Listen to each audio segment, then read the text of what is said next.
Hello students, आज हम आपको मध्य प्रदेश राज्य वन सेवा मुख्य परीक्षा में बायोलॉजी से रिलेटेड कुछ क्वेश्चन को यहां पर लिख रहे हैं और उसको अपन कैसे सॉल्व करते हैं या उसका एक्सप्लेनेशन किस तरीके से होता है, इसको अपन यहां पर कंटिन्यू करेंगे। ये वीडियो ध्यान रखना कि छत्तीसगढ़ में जो लोग एग्जाम देंगे एसीएफ का, उनके लिए भी उतना ही उपयोगी है जितना मध्य प्रदेश के लोगों के लिए उपयोगी होगा। आइए सबसे पहले अपन क्वेश्चन को देखते हैं, उसके आंसर को, उसके बाद फिर उसका एक्सप्लेनेशन एक एक करके मैं करता जाऊंगा। ये देखिए, ये आपका क्वेश्चन है। क्वेश्चन क्या था आपका?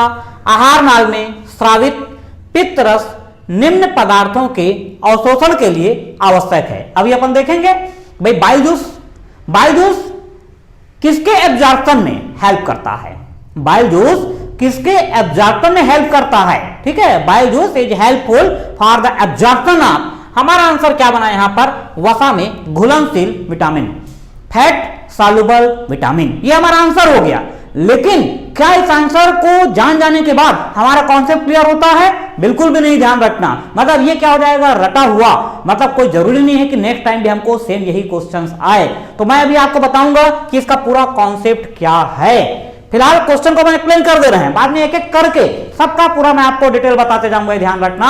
तो पहला पॉइंट तो आप ये ध्यान रखना, bile juice is helpful for the absorption of fat soluble vitamin. अबे फैट सॉल्युबल विटामिन क्या है? तो अभी आगे चल के हम पढ़ेंगे। जब हम विटामिन को क्लासिफाइड करते हैं, विटामिन को हम 2 टाइप पढ़ते हैं, water soluble vitamin and fat soluble vitamin, vitamin B and C, इसको अपन बोलते हैं वाटर सॉल्युबल विटामिन। और बाकी बच गया क्या आपका? ए, डी, ई, के, इसको हम कंसीडर करते हैं फैट सॉल्युबल विटामिन में, इसको कंसीडर किया जाता है, ये ध्यान रखना। अभी मैं इसका आपको पूरा डिटेल बताऊंगा कि किस तरीके से होता है ये।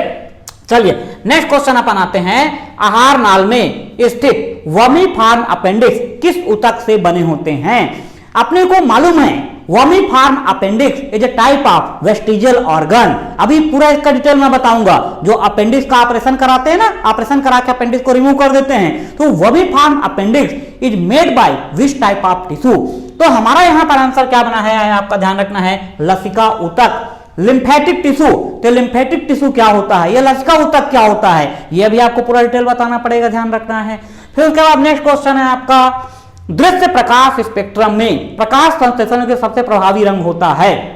विच light is most effective during photosynthesis? प्रकाश संश्लेषण की क्रिया में दृश्य प्रकाश का कौन सा स्पेक्ट्रम सर्वाधिक प्रभावी होता है? हमारा आंसर क्या बन गया यहां पर? लाल प्रकाश या रेड लाइट। इसका भी पूरा भी आप कॉन्सेप्ट यहां पर देखेंगे। नेक्स्ट क्वेश्चन है आपका, प्रकाश संश्लेषण क्रिया में एटीपी का कार्य ऊर्जा का स्थानांतरण कहां से कहां करना होता है? During light reaction of photosynthesis ATP transferred energy from, हमारा आंसर क्या बना? From light reaction to the dark reaction. मतलब जो ATP है ये ऊर्जा का स्थानांतरण कर रहा है, कहां से कहां?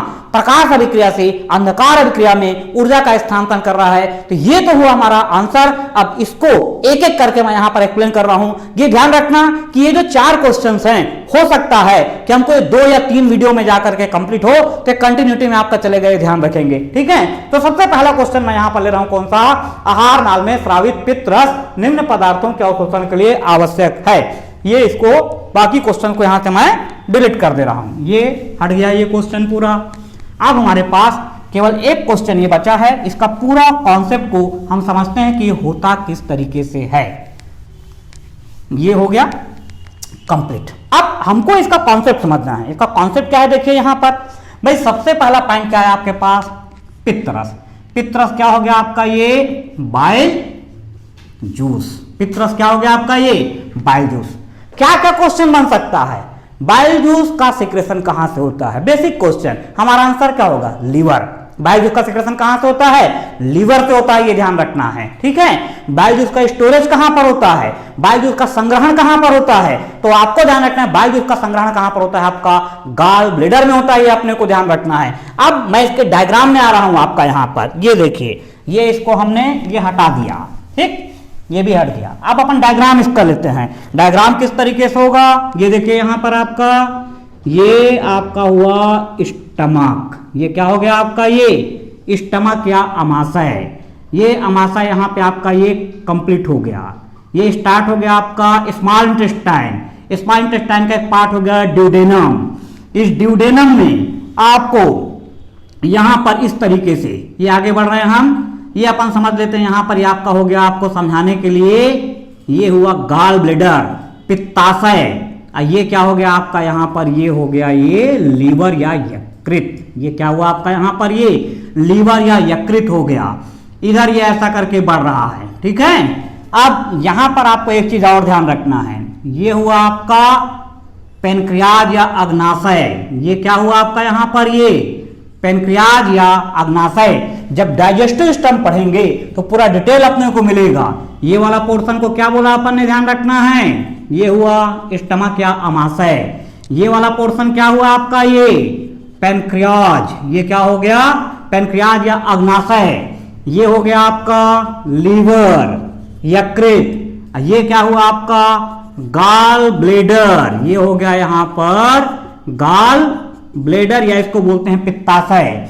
बाइल जूस का सिक्रेशन होगा लीवर से। बाइल जूस का सिक्रेशन किससे होगा, लीवर से, ठीक है। और लीवर से सिक्रेशन होकर के ये डक्ट पाई जा रही है, एक नलिका के समान स्ट्रक्चर है।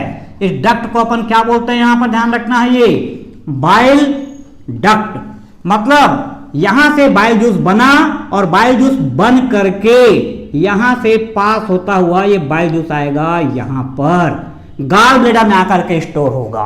एग्जाम का क्वेश्चन देखिए, bile juice is secreted by, हमारा आंसर क्या होगा, लीवर। स्टोरेज कहां पर होता है, गॉल ब्लैडर में इसका स्टोरेज होता है। आया समझ में। इसको लाने वाली जो नलिका है या डक्ट है उसका नाम क्या है, यहां पर ध्यान रखना, बाइल डक्ट इसको बोलते हैं। या इसी को और अपन क्या बोलते हैं, ध्यान रखना, इसको बोला जाता है डक्ट ऑफ कोलेडोकस। इसको क्या बोला जाता है, ये डक्ट ऑफ कोलेडोकस कहा जाता है। ये आपको ध्यान रखना है, ठीक है। अब यहां से समझ जाइए, ये वाला जो पोर्शन है, ये पोर्शन क्या है आपका, ड्यूडेनम ऑफ स्मॉल इंटेस्टाइन। मतलब जो ड्यूडेनम है, ठीक है, ये हो गया ड्यूडेनम।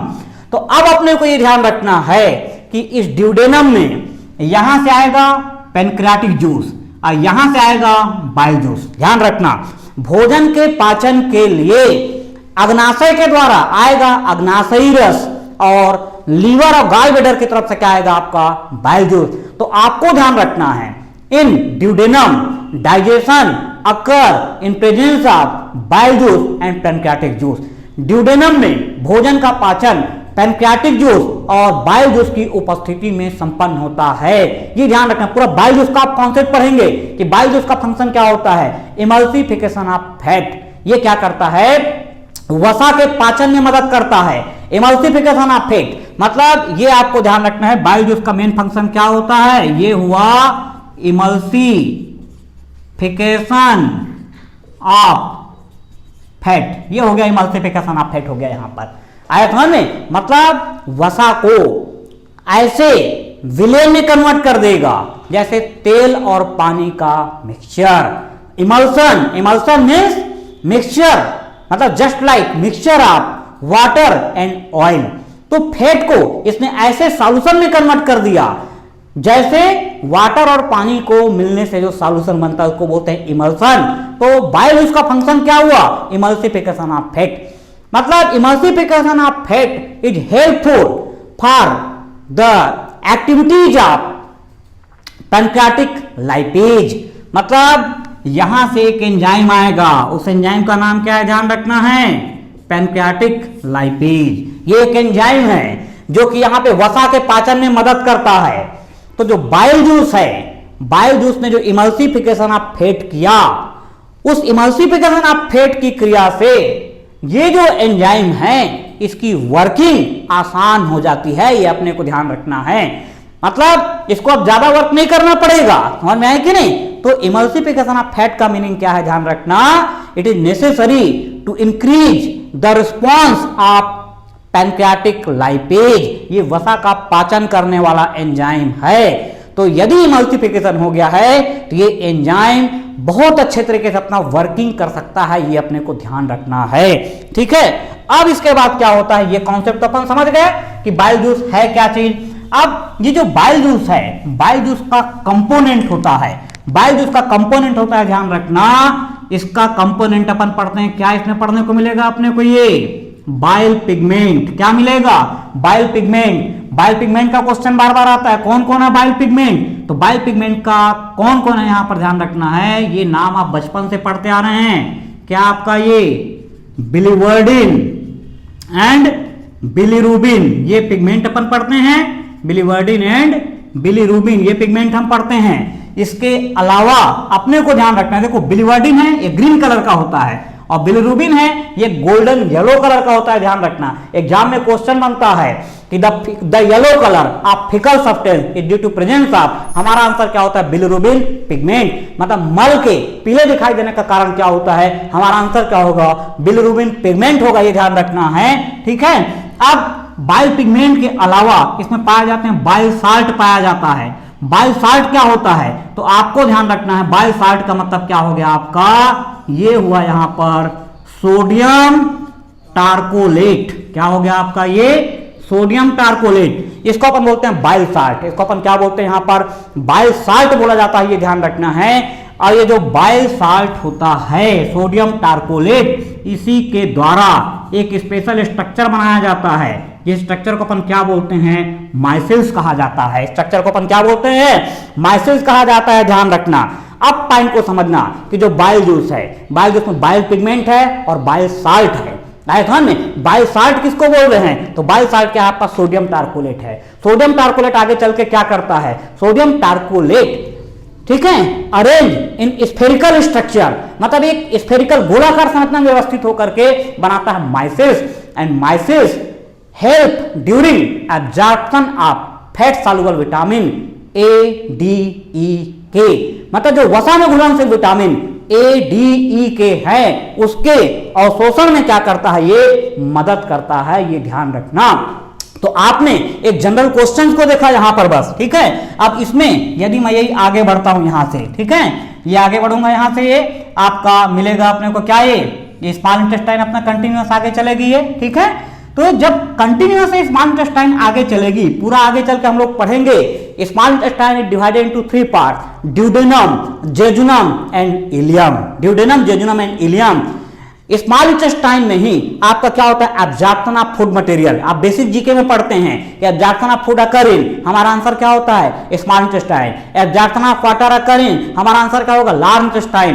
तो हम यहां पर देख रहे हैं कि जो भी फूड मटेरियल हमारे पास है वो एब्जॉर्ब हो रहा है, ये मान लिया जाए समझने के लिए ये स्मॉल इंटेस्टाइन हो गए। इस स्मॉल इंटेस्टाइन में यहां से क्या है आपका कि ये fat soluble vitamin A, D, E और के, इसका एब्जॉर्प्शन होना है। डायरेक्ट इसका एब्जॉर्प्शन नहीं होगा, ध्यान रखेंगे। ये जो सोडियम टार्कोलेट है, ये सोडियम टार्कोलेट ऐसा करके स्फेरिकल स्ट्रक्चर का फॉर्मेशन करेगा। ये जो स्फेरिकल स्ट्रक्चर है, इसी स्फेरिकल स्ट्रक्चर को अपन क्या बोलेंगे? माइसिल्स। आयथन में एंड ये जो माइसिल्स है helpful for absorption of vitamin A, D, E K, ये फैट सॉल्युबल विटामिन है। तो इस तरीके से कॉन्सेप्ट बनता है, यहां पर आपको ध्यान रखना है।